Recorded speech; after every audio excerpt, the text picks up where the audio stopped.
হাদি ভাইকে মনে রাখা মানে বড় বড় কথা বলা না, মনে রাখা মানে ছোট ছোট জায়গায় সোজা হয়ে থাকা, অন্যায় দেখলে চুপ না থেকে কথা বলা, অন্তত কথায় না জড়াতে পারলে মনে মনে অন্তত না বলতে শেখা, সত্যকে সুবিধা মতো মোড় না দেওয়া, ভয়কে অজুহাত বানিয়ে নরম হয়ে না যাওয়া। এর নামই হাদি। হয়তো ইস্যুর ভিড়ে আমরা তার নাম কম বলছি, কিন্তু যারা সত্যিকারে ভালোবাসে তারা জানে হাদির জায়গা শুধু নিউজ ফিডে না, হাদির জায়গা মানুষের বুকের ভেতরে।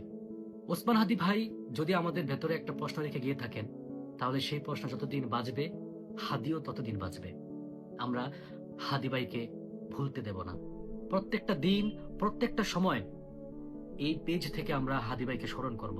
অন্তত আমার পেজের ফলোয়ার্সরা সবসময় হাদি ভাইকে মনে রাখবে এবং তার বিচারের দাবি তুলবে। Justice for Hadi.